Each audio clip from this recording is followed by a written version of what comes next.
그래도 어쨌든 2심은 희망적으로 보신다. 무죄가 선고될 것으로. 희망적이라기보다는 거의 뭐 그렇게 무죄가 날 거라는 신뢰를. 예. 이재명 대표가 하지도 않은 말까지 이 말을 했을 것이야라고 생각해서 기소장에 넣는 이 검찰이 정상인가요? 근데 만약에 그 말씀이면 뭐 법률가는 아니지만 굉장히 여러 번 사실은 검토하고 야 이게 발이 되나? 이런 부분이 이게 무죄가 안 나오는 게 이상하다. 야 이게 말이 되나?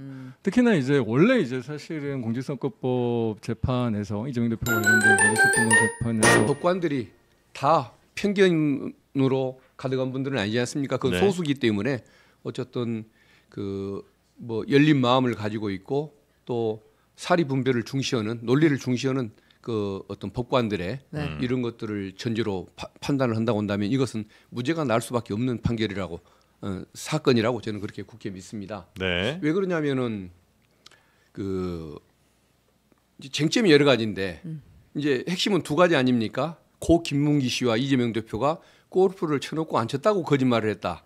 이게 거짓말이라는 것이 하나의 유죄 이유고 두 번째는 국토부가 협박을 해서 백현동 용도를 바꿔줬다. 이게 두 번째. 그런데 협박을 안 받았다는 것이 안 받았는데 받았다고 온 것이 거짓말이다. 네. 둘 다 지금 이게 문제인데 네. 뭐 뒤에 뭐 여러 가지 쟁점이 있습니다만은 가장 그 기본적인 것이 이재명 대표는 이런 말 자체를 한 적이 없다는 사실입니다. 사진이 조작됐다고 얘기를 했는데 네. 그 의미를 캐내서 그 말을 골프를 안 쳤다고 얘기를 한 것처럼 해석을 해서 유죄를 했고 검찰이 원하는 대로 따라준 거죠. 그다음에 국토부가 협박을 했는데 네. 그 협박에도 불구하고 성남시에 있는 5개 공공기관의 용도 변경을 계속 거부를 했다.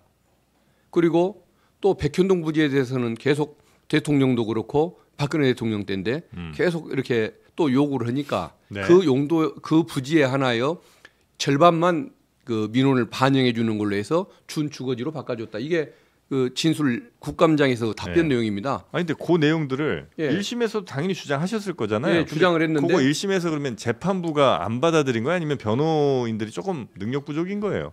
그때는 그게 이런 쟁점으로 유죄를 할 거라는 걸 생각을 못했기 때문에 많이 주장하지를 못했던 측면도 있고 또 재판부가 편견 때문에 검찰의 요구를 그대로 받아줘 버린 부분도 있죠. 재판부가 좀 편견에 예, 사로잡혀서 그렇습니다. 판결을 내렸다고 보시는 거군요. 예, 그렇죠. 그래서 이 악마의 편집을 토대로 네. 몸통 다 잘라버리고 머리와 꼬리만 이어서 있지도 않은 용어를 창조를 한 것이 검찰인데 그 편을 들어줬다는 것이 문제가 되는 겁니다. 네. 그러면 왜 1심 판사가 편견이 가득했다고 너는 주장하느냐라고 이제 저한테 물으실 수가 있을 것 같은데 예. 대표적인 게 이겁니다. 일단 검찰이 원하는 대로 다 해줬다는 것도 문제지만 이재명 대표가 그 백현동 용도 부지를 용도를 변경해 줬던 거 있지 않습니까? 네. 그 발언을 했던 것이 어디냐면 국정감사장입니다. 네, 경기도 국정감사장. 국회에 네. 경기도 국정감사 때 그 얘기를 했는데 국회 증감법에 보면 그 법에 의해서 거짓말을 했다고 할지라도 그 법에 의해서 처벌받는 것 외에는 다른 불이익을 받지 않는다고 돼 있습니다. 네. 그게 이른바 면책특권인 거죠. 네. 그러면 이 사건으로는 처벌을 못해야 맞는 겁니다. 근데 처벌을 했습니다. 네. 그러면 왜 면책특권을 부정했냐? 음. 국정감사와 필요 없는 발언으로 일관을 했다. 그리고 명백한 허위 발언을 했다는 겁니다. 네. 근데 국정감사장에서 그날 모든 여야의 국회의원들이 백현동 사건을 물어봤는데 거기에 대해서 답변하는 것이 국감과 상관없는 발언이라는 것이 상식에 반하는 거 아닙니까? 두 번째, 허위로 일관했다고 하는데 국토부가 그 5개 공공용지에 대해서 용도를 변경해달라고 공문을 20몇 차례를 보냅니다. 제 눈으로 확인한 것만 11차례입니다. 그러면 지방 공무원들이 중앙의 그 요구에 대해서 예산을 타다 살림을 운영하는 지방자치의 그 공무원들이 거기에 대해서 심적인 압박을 안 느꼈을까요? 자, 그러면은 그 심적 압박을 느끼는 상황을 토론하는 과정에서 협박이라고 표현했다고 해서 그게 명백한 허위 발언이라고 할 수가 있는 겁니까?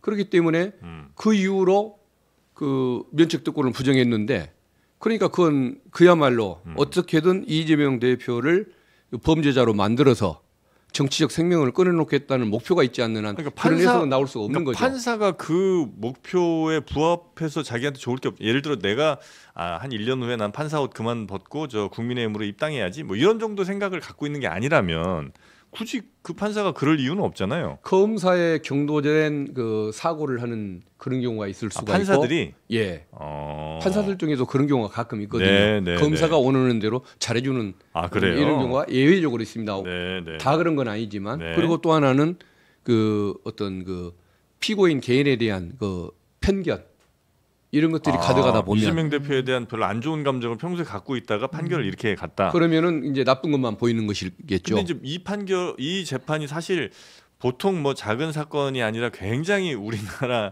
뭐 여러 영향을 줄 만한 큰 사건이긴 한 거잖아요. 그러니까 사건 자체가 크다기보다는 이제 그 뭐 피의자로 온 사람 자체 파급력이 워낙 클 테니까 그래서 아마 재판부도 상당히 조심조심했을 거라고 그냥 상식적으로는 생각이 되는데 그렇지 않을 수 있다는 말씀이신 거군요. 예, 그렇죠. 예. 근데 그럼 2심 판사도 믿을 수는 없는 거 아니에요? 그렇지만 이제 그 전반적으로 이 법관들은 그래도 합리적 사고를 하려고 또 논리를 추구하려고 네. 노력하는 사람들이라는 전제를 두고서 이제 제가 드리는 말씀인 것이죠. 지귀현 판사는 논리적인 사람이었을까요? 그건 죄송합니다. 평소에 그 네. 어떤 행태를 취했는지를 모습이 어떤지를 모르기 때문에 네. 따로 분석은 안 했지만 이번에 그걸 보면은 네. 굉장히 독특하다는 생각이 들죠. 28년 만에 어느 판검사도 네. 그런 해석을 해본 적이 없었고 법에 명문으로 규정이 나와 있는 것에 네네네. 반해서 윤석열을 위한 해석을 했으니까 아주 독특한 것은 맞다고 봐야겠죠. 근데 그래도 어쨌든 2심은 희망적으로 보신다. 무죄가 선고될 것으로. 희망적이라기보다는 거의 뭐 그렇게 무죄가 날 거라는 확신하신다. 신뢰를 왜 그러냐면은 저 혼자만의 생각이 아니라 그런 류의 사건에 대해서 관심을 갖고 연구를 한 그 저 변호사, 네네. 뭐 검사 출신, 뭐 판사 출신 또 뭐 늘 변호사했던 분들 생각이 저와 같은 것을 보면 네. 저는 무죄에 대한 확신이 있습니다. 네. 지금 네. 이 시청하시는 시청자들께서도 재판 내용을 보세요. 웃긴다니까요. 특히 공직선거법 웃긴다니까요. 이재명 대표가 하지도 않은 말까지 이 말을 했을 것이야 라고 생각해서 기소장에 넣는 이 검찰이 정상인가요? 근데 만약에 그 말씀이면 검찰은 설령 그럴 수 있어도 사법부 그러니까 재판부조차도 그걸 인정을 한다면 네. 재판부까지도 이상한 놈들이라고 보지 않으시면 그건 이제 인정이 제가 되는 말씀드렸잖아요. 네. 저는 판사가 네. 다 그래도 판사는 괜찮겠지 했는데 예를 들면 윤석열 장보 풀어준 2심에서 풀어준 윤씨 판사 윤모 네. 씨 이번에 그 갑자기 날로 계산한 자기가 자기가 쓴 공저에도 날로 계산한다고 해놓고 시간으로 계산해서 윤석열을 풀어주는 그 지모 판사 있더라니까요.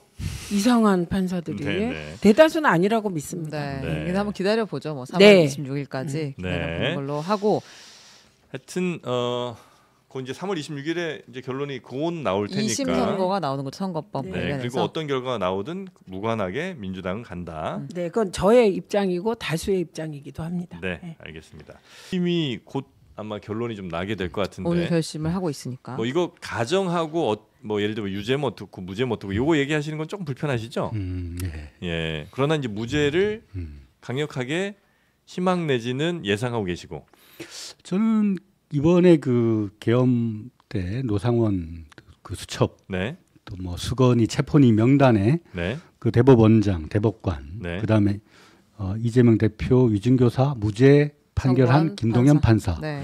그런 분들이 적시돼 있다는 것 자체가 지금까지 그 사법 리스크라고 하는 것이 얼마나 조작적이고 또 지배적이고 영향력을 그들이 어떻게 행사했는가를 단적으로 보여준다고 생각합니다. 네. 그러니까 공정한 법의 심판이라는 것이 아니고 네. 어떤 의도와 보복과 응징적 차원에서 법원 문제를 현 정권이 네. 그렇게 만들어 오지 않았나. 그런 거 없으면 이제 다른 판결 나올 것이다. 단적으로 한번 보시죠. 뭐 이번에 공선법도 네. 2심에서 네. 어떤 판결이 있을 텐데 네. 그게 누군가를 안다 모른다라는 음. 문제 아니었나요? 네. 그렇죠. 그 다음에 그 위협감을 느꼈다, 혹은 압박감을 느꼈다, 네네네. 혹은 협박을 협박을 느꼈다. 했다. 네. 네. 그러니까 느낌과 감정을 가지고 판단을 했고 음. 또 이번에 2심 재판부가 네.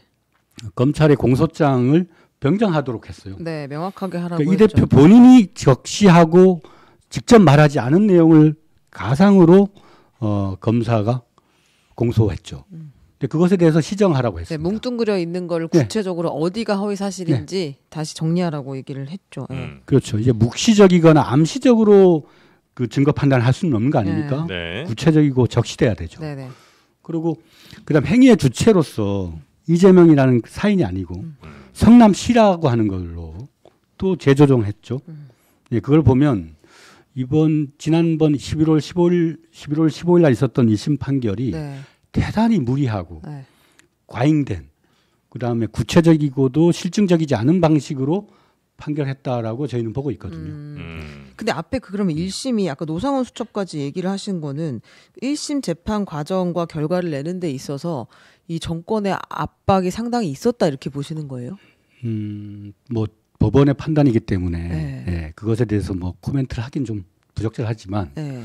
사인이 그냥 평범하게 봤을 때 네. 네. 누군가에게 어떤 그 기억의 문제나 감정의 문제로 착오가 있다 해서 네. 그걸 처벌을 할 수도 있다 칩니다. 네. 그러나 예를 들면 100만 원, 500만 원, 네. 뭐 그 이하든 이상이든 뭐 그런 정도의 선인데 네. 네. 징역형을 때렸잖아요. 네. 그거는 너무도 과잉의 어떤 처벌이 아니었나. 네, 그러니까 적절하지 않다고 비판할 수는 있는데 이게 이제 정권의 압력이 있어서 판결 결과가 이렇게 나왔다라고 그거는 하면 또 조금 다른 그 김동현 판사에 대한 문제라. 네. 그 체포 수거 명단에 넣었다는 것 자체가 네. 어떤 그 반증하는 측면이 있다고 봅니다. 저희가 뭐 알 수는 없는 일이지만 네. 그 어떤 결과가 2심에서 나오든 3심까지는 대선 전에 결과 나오지 않을 거잖아요. 아마도 시간상으로 예, 보면. 뭐 그렇다면 2심에서 좀 불리한 결과가 나오더라도 대통령 후보로서 가는 데는 문제는 없는 거라고 판단을 하시는 거죠? 저는 민주주의는 집단의 직관과 판단이 함께하는 거라고 생각합니다. 네. 국민들이 지금 이 대한민국의 이 대혼돈의 시기에 나라를 다시 정상화시키려면 네. 그 민주주의를 우선으로 하고 또 국민적 선택과 판단이 가장 중요하다. 이 시기에 뭐 미국 사례를 꼭 들을 필요도 없겠지만 사법적 판단보다도 그러니까 사법적 판단이 있겠지만 네. 네, 그 판단이 법치 국가에서 매우 중요하지만 네. 그 판단이 모든 것을 국민적 선택이라는 것마저도 좌우한다면 네. 그 민주주의라고 하는 그 근간에 상당히 그 불일치라고 하는 것이 생기지 않겠습니까? 네, 대한민국의 이 대혼돈과 이 상황을 수습하려면 네. 국민적인 지성이 모아져야 되고 네. 그 지성이 모아지는 것에서 가장 강력한 대선 주자 아닙니까? 네. 네, 그런 문제를 종합적으로 국민들이 잘 판단할 거라고 생각합니다.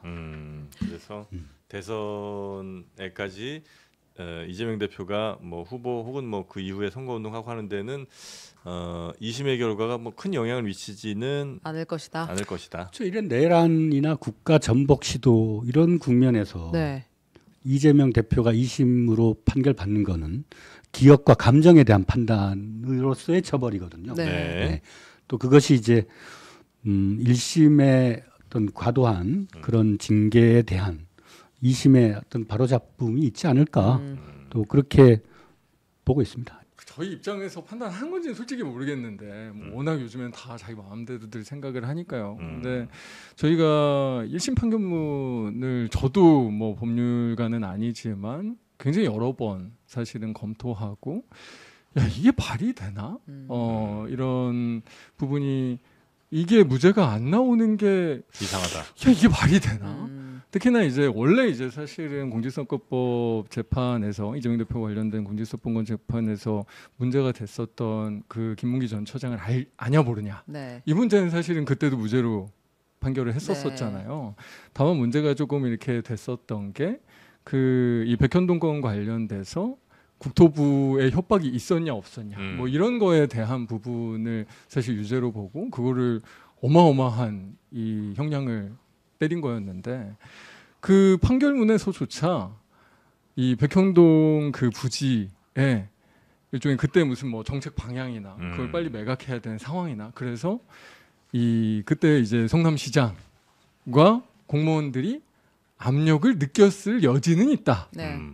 하지만 협박이 뭐 협박은 아니다. 뭐 이런 식으로 사실은 배배 꼬면서 유죄 라고 한 거였거든요. 그래서 사실은 그 이 판결이 가지고 있는 구체적인 내용 그리고 그 양형의 너무나 가혹한 부당성 뭐 이런 부분들을 생각하면 사실 저희는 이게 뭐 꼭 무슨 뭐 준비하고 안 하고를 떠나서 이건 뭐 당연히 무죄가 나오는 게 아닌가. 아니 검찰은 예를 들어서 그러면 뭐 이재명 대표가 뭐 오늘 낸 것처럼 저 지난 18일에 낸 것처럼 이재명 대표를 검찰이 너무 싫어해서 좀 과하게 기소했다 치고 그럼 사법부는 왜 그 판단 그러니까 검찰의 주장을 이렇게 받아들여줘서 이 판단을 그렇게 가혹하게 1심 내렸을까? 판사. 1심 판사는 네. 아니 뭐 저희가 판사들의 뭔가 정서적 판단에 대해서 네. 이 판단하기 시작하면 이게 진짜로 이게 이상해지는 거잖아요. 저희가 정말 온갖 뇌피셜과 흔히 얘기하는 약간 네. 궁예와 같은 관심법의 영역으로 들어가는 거니까